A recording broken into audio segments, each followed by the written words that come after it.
sorry. Sorry.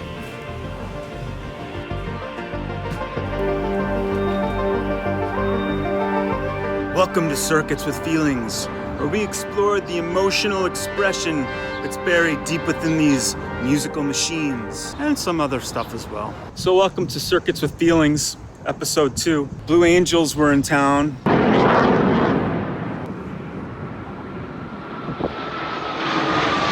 For the Air and Water show. For some reason, it made me think of this article I just read that a friend of mine posted on the LinkedIn's from the Harvard Business Review.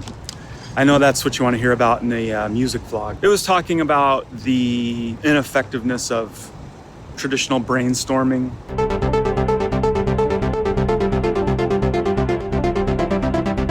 How it's kind of bullshit. Kind of disparate things that I'm putting together. I was thinking about these Blue Angel pilots flying these F-16s, all the skills that they have accumulated, the hours and hours, all the different things you have to learn to be able to do this. And then what if suddenly the Blue Angels got disbanded and they're like, we don't need the Blue Angels anymore. These guys would land somewhere. They have all these very specific skills that suddenly don't have intrinsic value, in the venue where they used to be. The comparison is to someone like myself, a much less cool level, having spent a lifetime acquiring all these skills related to composition and production, and then watching the venue that you're working in transform into something different. I think what we've seen, and probably not only in advertising, but in other areas of production as well, I think we've seen music go from being this thing that used to be primarily created in a collaboration between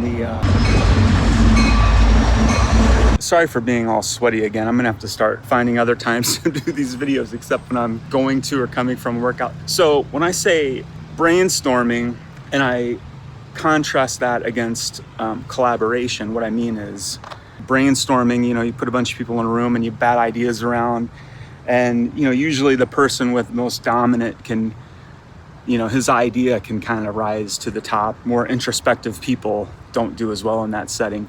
Collaboration is where, to me at least, where you're able to go off and do some deep thinking, do some deep work on creating something that is original, that has a strong skeleton, if you know what I mean. And then collaborating is when you bring those deep ideas together and you iterate on them, and you bounce them against other people, take the feedback, and you see where it goes. And the road that leads you down, to me, is always much more interesting. I guess I'm trying to do a connection between brainstorming and shopping.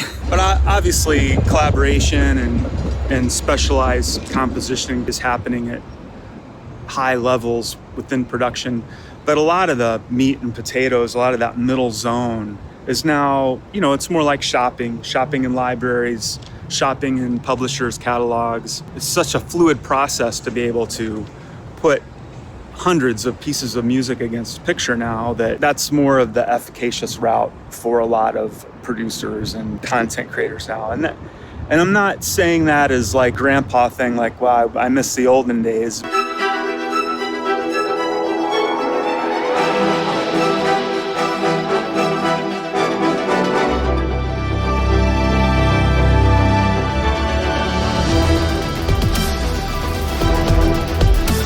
More a question of, okay, that's what works for a lot of these productions. So how as a composer do you respond to it? How do you find those points where you have value? The whole idea of value of capture, the closer you are to the decision-making process, the more value you have. So as a composer, how do you find those areas where you still have value? Now I'm relating it to being an F-16 pilot, which is a little weird.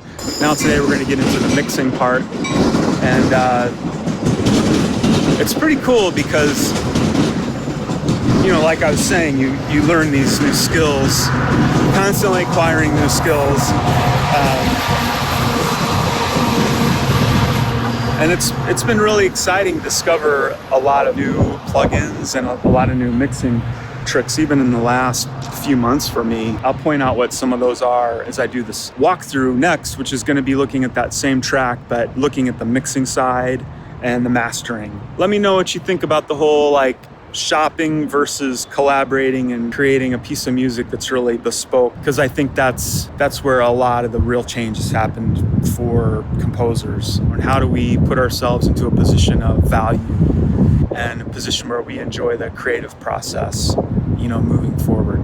At least that's what I'm trying to figure out. So let's kick it back up to the home office with Dudadius at Space Command Central and run through the rest of this track. I'm going to just go back to it real quickly and walk through some of the mixing things, and maybe mention a couple other elements that I glossed over before. I did a couple transition elements where I took some of the vocal sounds.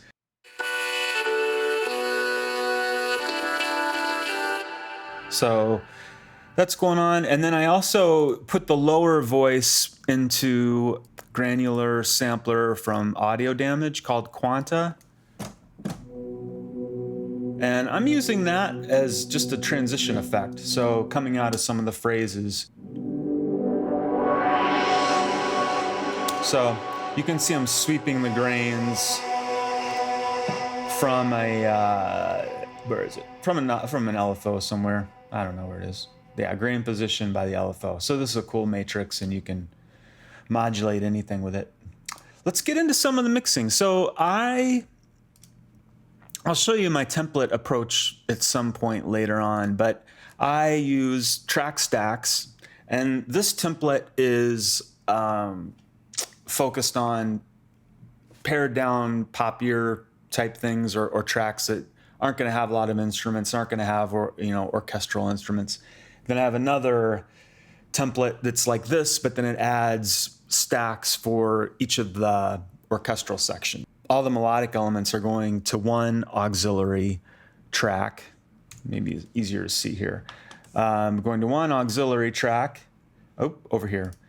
And then all of the percussive elements are going to this other one, and they get processed a little differently. So the kit has got a Fab Filter multiband on it, as does the melodic instruments, but the melodic version is getting sidechained by the percussive channel. So same sort of approach, but this one is getting sidechained. Can we see that in here? Yeah, so if you look here, it's getting external. This is from this guy, and then it is, all these are set to external. And so you get a slight pumping from, you can make it more dramatic, but like for this one, it was pretty subtle. And then as far as mixing within the track, I think I showed you most of the interesting things before. The LFO on the reverb return, which is a nice trick for some pumping. Two plugs that I will give a plug for now. One is the new Valhalla delay. This is the tape model. Really cool wow effect. So I use that, probably overuse it. Sorry. And the other plug I've been using throughout my mixes is this new Focusrite channel strip. It's gritty on the one hand, but it's also, high fidelity and smooth and has a sheen to it. So I really love it. That's about all that's going on within the track. So why don't we talk about the mastering? So kit comes in here. These get mixed together and sent to the actual mastering chain. Let's talk about threading real fast. So in Logic, any plugins that are on a single channel have to be on the same processing thread. So it used to be mastering plugins can tend to be pretty CPU intensive. If you stacked a bunch of them on one track, you could max out a single thread and kind of bring your session grinding to a halt. The way around that is to have two mastering channels. So you've sent in serial. So send it to the first one, put some of your effects on there, and then route it over to the second one and put the rest of them, and then out. Since I upgraded I have an old trash can. It's like 2013 trash can. Since I upgraded to Mojave, I have found that my headroom suddenly went way up, which is unusual for operating system update, that you would suddenly get more performance. Usually it goes the other way and you get a performance hit, but they've made it more efficient and it's really been nice. So I don't know if you still have to do this, but I still do it. You saw me using the multiband compressor initially. So then it comes into the final stage. And by the way, I'm using them, maybe I'm using them a little more. Let's see what the kick is doing. See how heavy I'm hitting it. I'll go to a part of the song. So this is the kit, and I'm not hitting it that hard. So that's the general idea, you know, that I think a lot of people use with mastering and mixing and mastering, is using multiple stages of compression and effects in a subtle way to kind of build up to the effect that you want, to the level of compression that you want.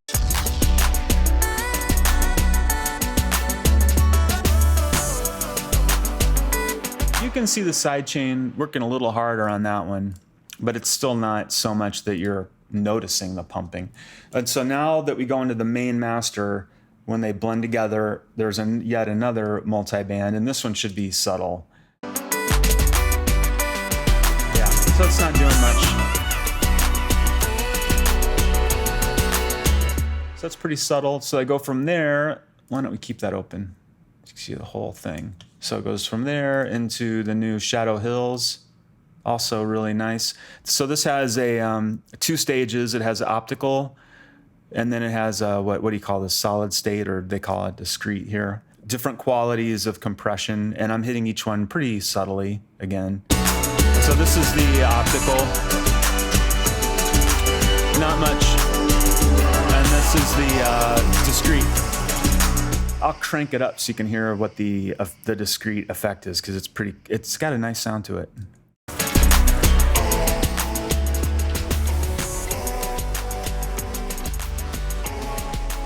Cool.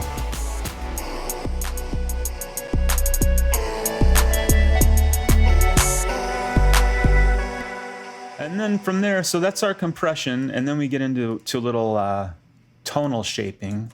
Also from Plugin Alliance, I've been using this for quite a while. 2 stages of saturation, the first one, second order, and I typically use this one on the low. You can define where on the frequency spectrum you want to hit it. And I use this one for the low, and I set it to mono.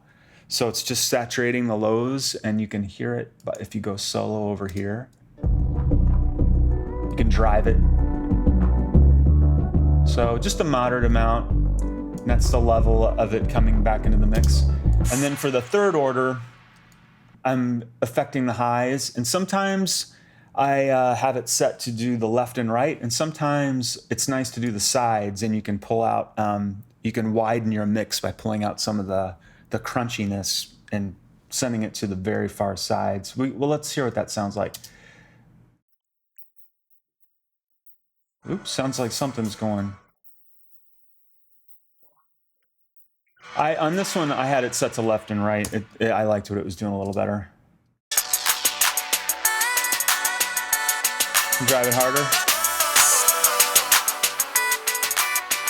So it's just adding a little grit, and I just mix it in with the track until I feel like it's, you know, doing something.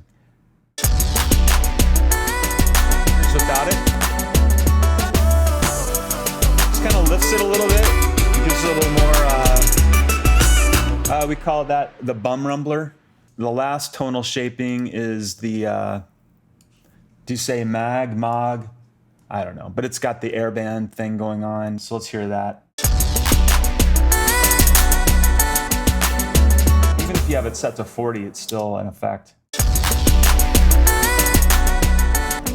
Which is amazing, since we're not supposed to hear up there, but it does something. And then the last thing is the Fab filter limiter. Seems to be a standard limiter these days.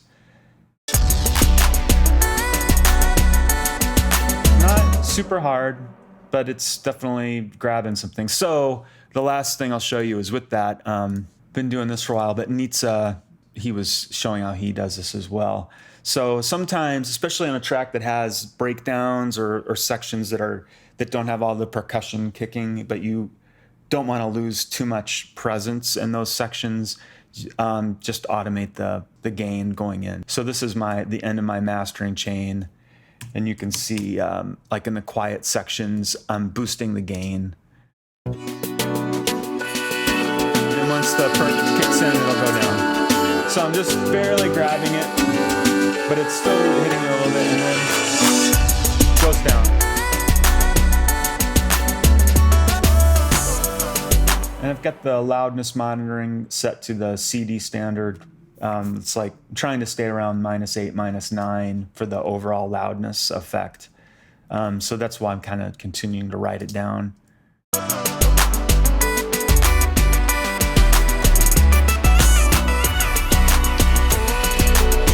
That's it.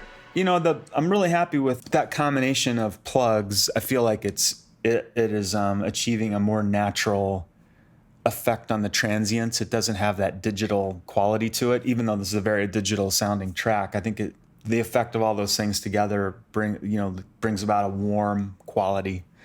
So that's the rocket science for today, or the brain surgery, or the rocket surgery. If you have any questions, and I will definitely answer them. Thank you.